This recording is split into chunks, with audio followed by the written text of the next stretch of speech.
ఒకవైపు నారా చంద్రబాబు నాయుడు గారు, మరోవైపు లోకేష్ గారు ఆంధ్రప్రదేశ్లో యువత భవిష్యత్తు కోసం ఇక్కడ మంగళగిరిలో రతన్ టాటా ఇన్నోవేషన్ సెంటర్ అంటూ వీళ్ళు ఇలా ప్రారంభిస్తుంటే, మరో పైక వైసీపీ నాయకులందరూ వచ్చి అసలుకి రాష్ట్రానికి కంపెనీలు వస్తే కనుక అంతంత కాస్ట్లీ ల్యాండ్స్ ఇవ్వటం అవసరమా అంటూ కోర్టు దాకా వెళ్తున్నారు. ఎలా చూడాలంటారు వీళ్ళిద్దరి మధ్య వ్యత్యాసాన్ని?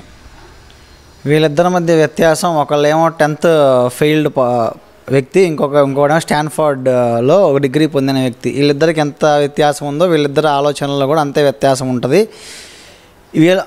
ఈ 10th ఇంటర్ పాస్ అయిన వ్యక్తి ఏదైతే డిగ్రీ బ్యాక్అవుట్ వ్యక్తి దగ్గర నుంచి ఇట్లాంటి కంపెనీల గురించి కానీ ఇట్లాంటి కంపెనీలు పెట్టాలని కానీ అసలు ఆలోచన వచ్చిద్ది అనుకుంటమే ఒక పెద్ద తప్పు.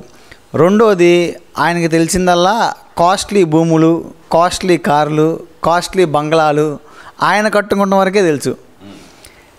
జనాలకి ఎప్పుడు కూడా జనాలకు మంచి చేద్దాం, యువతకి ఇక్కడ సంవత్సరానికి వచ్చేటప్పటికి 2 లక్షల మంది చదువుకున్న వాళ్ళు, డిగ్రీ వాళ్ళు బయటకు వస్తున్నారు ప్రతి కాలేజెస్ నుంచి.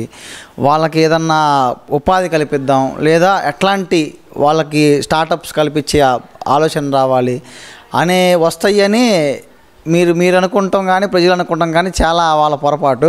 ఆ మాట అంటారు ఏంటి? అసలు జగన్మోహన్ రెడ్డి అయితే కనుక 3,50,000 ఉద్యోగాలు కల్పించేశాను, అసలు ఫిష్ ఆంధ్ర కానీ లేదంటే కనుక వాలంటీర్ జాబ్స్ కానీ వైన్ షాపుల్లో సూపర్వైజర్ పోస్టులు కానీ ఇలాంటి అయినా సరే 3,50,000 ఉద్యోగాలు కల్పించాను.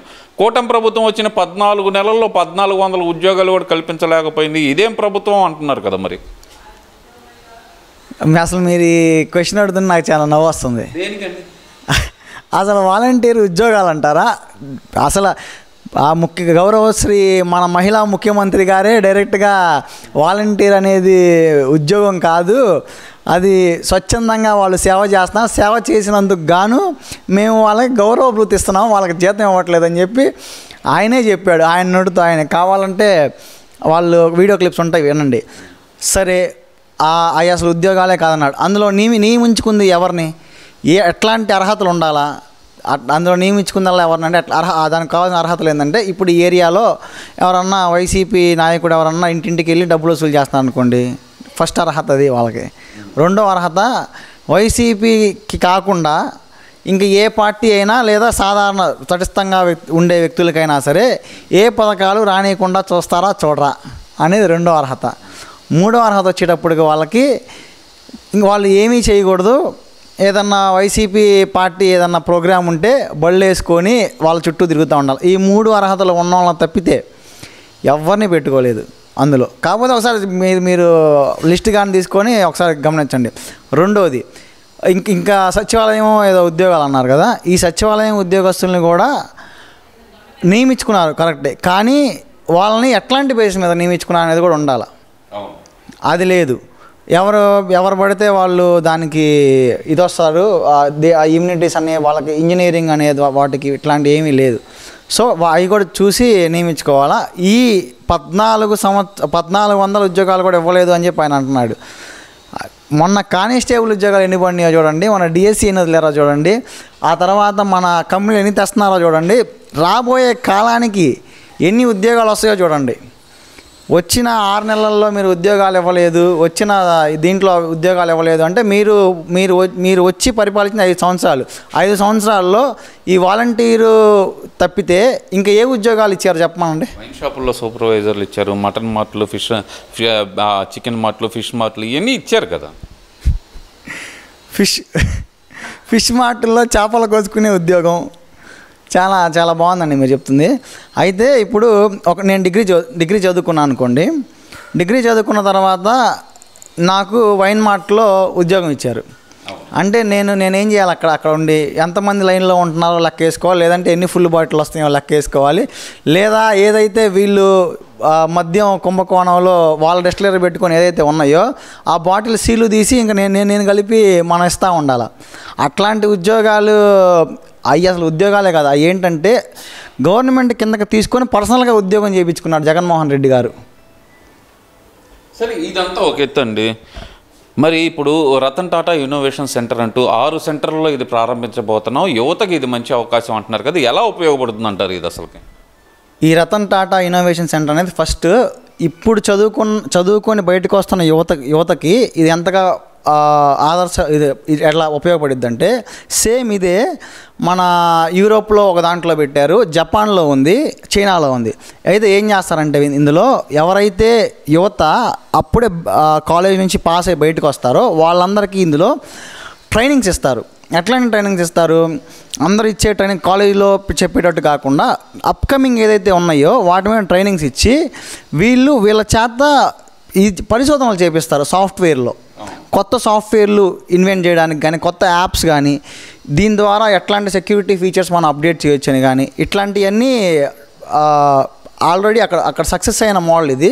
సో మన నారా లోకేష్ గారు కానీ, చంద్రబాబు నాయుడు గారు కానీ అక్కడ సక్సెస్ అయిన మోడల్ తీసుకొచ్చి ఇక్కడ పెట్టడం వల్ల ఉద్యోగంలో ప్రయత్నిస్తున్న వాళ్ళు కానీ, లేదా ఏదైనా కొత్తగా స్టార్టప్ సాఫ్ట్వేర్ సైడ్ వెళ్ళాలనుకుంటున్న వాళ్ళకి కానీ వాళ్ళ సొంతగా వాళ్ళకి ఆలోచనలు పెరుగుతాయి. ఇన్నోవేషన్ కొత్తగా ఏదన్నా కల్పించాలనే దానికి ఇవి వస్తాయి. అది కాకుండా దీనివల్ల ఎంతోమంది యువత ఉద్యోగాలు ట్రైనింగ్ అయ్యి ఉద్యోగాలు పొందవచ్చు, పెద్ద పెద్ద కంపెనీస్లో పొందవచ్చు. సరే, ఇదంతా ఒక ఎత్తు అనుకుందామండి. అసలు ఈ కంపెనీలు వస్తుంటే కంపెనీలకు భూముల ఇచ్చే విషయం మీద ఎందుకు ఇంత రాద్ధాంతం చేస్తున్నారు వైసీపీ నాయకులు? హైకోర్టులో కూడా కేసు వేసిన పరిస్థితి చూసాం. ఏదంటే కనుక జడా శ్రావణ్ కుమార్ గారు ఏదైతే పార్టీ పెట్టారో ఆ పార్టీ తరపున పోటీ చేసిన ఒక మహిళ కేసు వేశారు. దాన్ని జడా శ్రావణ్ కుమార్ గారు వాదిస్తున్నారు. అలాగే వైసీపీ నాయకులు కూడా కేసులు వేస్తున్నారు. ఇంతెంత భూములు ఇవ్వటం అవసరమా వాళ్ళకి? ఇందులో క్విడ్ ప్రోకో జరుగుతుంది. చంద్రబాబు నాయుడు గారు వాళ్ళ అనునేయులకు మాత్రమే ఇస్తున్నారు, దాంట్లో వాటాలు తీసుకుంటున్నారు అనేది వైసీపీ నాయకులు వాదన. మరి అసలు ఆ జడా శ్రావణ్ కుమార్ అనే ఆయనకి మొన్న తుళ్ళూరు అదేదో ఊరుంది, తిమ్మాపురం ఏదో అక్కడ విజయవాడ దగ్గరలో, ఆ ఊరు నుంచి ఎమ్మెల్యే టికెట్ అడిగాడు. ఆయన ఇవ్వకపోయేపాటికి ఆ అక్కసంతా ఇప్పుడు చూపిస్తున్నాడు. సరే, నిజంగానే అక్కడ క్విట్ ప్రోకో జరుగుతుంది. ఆల్రెడీ అన్నీ లాస్ట్ గవర్నమెంట్లో లాగా మన గవర్నమెంట్ ఏమీ ఎవరికి ప్రజలకు ట్రాన్స్పరెన్సీ లేకుండా నెట్లో ఏమీ పెట్టకుండా, జియోలు పెట్టకుండా ఏం చేయట్లేదు. ప్రతిదీ జియో నెట్లో ఉంది. ఎంతెంత స్థలాలు ఇస్తుందో ఉంది, ఎంతెంతకి ఇస్తుందో ఉంది. ఆల్రెడీ దీని మీద సుప్రీంకోర్టులో కేసు వేసారు. యువతకి మీరు ఉద్యోగాలు కనిపిస్తుంటే మీకేంటయ్యా ఇబ్బంది అని చెప్పి సుప్రీంకోర్టు దగ్గర నుంచి కానీ, హైకోర్టు దగ్గర నుంచి కానీ తిట్లు తిని వెనక్కి వచ్చారు. ఇప్పుడు మళ్ళీ అదేవిధంగా అసలు ఈ వైసీపీ నాయకులు ఇదంతా చూస్తుంటే ఎట్లా అనిపిస్తుంది అంటే, ఈ వైసీపీ నాయకులకి బాధ ఏంటంటే వాళ్ళు ఒక 30 సంవత్సరాల తర్వాత వచ్చారనుకోండి, వాళ్ళకి మింగడానికి కమిషన్లు ఉండవు కదా అవి తినడానికి అని చెప్పి అవి భవిష్యత్తు అవసరం లేదంటారు. వాళ్ళకి కావాల్సింది కమిషన్లు, డబ్బులు, భూములు. ఎక్కడైతే అవినీతి చేసి ఎట్లా జనాలను ముంచెయ్యాలో అదొక్కటే ఆలోచిస్తారు వైసీపీ వాళ్ళు. అంతే, ఖచ్చితంగా. యువత గురించి, యువత భవిష్యత్తు గురించి వాళ్ళకి అవసరం లేదంటారు. అసలు యువత గురించి ఆలోచించే వాళ్ళైతే మయూరి టెక్ పార్క్ అని చెప్పేసి మంగళగిరి దగ్గర ఒకటి ఉండేది. ఆ మయూరి టెక్ పార్క్ని మొన్న 5 సంవత్సరాలు బూత్ బంగ్లా అలాగే ఎందుకు ఉంచుతారండి? గత 5 సంవత్సరాలు ఎలాగైతే కట్టారో అలాగే ఉంది. పోయిన 5 సంవత్సరాలు కూడా మనం చూసాం. టీడీపీ గవర్నమెంట్ వచ్చిన తర్వాత అది మరమ్మతులు జరుగుతుంది. వైజాగ్లో ఎన్నో కంపెనీలు వస్తుంటే మా భూములు మీకు లూలు మాల్లో ఎంతమందికి ఉద్యోగాలు కల్పిస్తారు? సరే 2,000 అనుకోండి, ఎంతో సరే 1000 అనుకోండి, 1000 మంది కన్నా ఉద్యోగాలు వస్తాయి కదా. లూలు మాల్లో ఎట్లాంటి వాళ్ళకి ఉద్యోగాలు కలుగుతాయి? డిగ్రీ చదువుకున్న వాళ్ళకే ఉద్యోగాలు కలగవు. లూలు మాల్లో బిలో పవర్టీ లైన్ వాళ్ళకి, అక్కడ షాపింగ్లో చదవడానికి కానీ, క్లీన్ చేయడానికి కానీ, అట్లాంటి వాళ్ళకి ఎంత బిలో పవర్టీ లైన్ వాళ్ళకి వాళ్ళు ఎంతమంది బాగుపడతారు? యువతలో వాళ్ళు కూడా చదువుకున్న వాళ్ళు ఇద్దరు ఉంటారు కదా. సో అట్లాంటి లూలు మాల్నే పంపించేశారు వాళ్ళు. అసలు యువత గురించి ఎట్లా ఆలోచిస్తారు, ఏం ఆలోచిస్తారు? ఖచ్చితంగా అసలు వైసీపీ వాళ్ళు యువత గురించి ఆలోచించరు. ఆ మాటే ప్రజలు మర్చిపోతే మంచిది.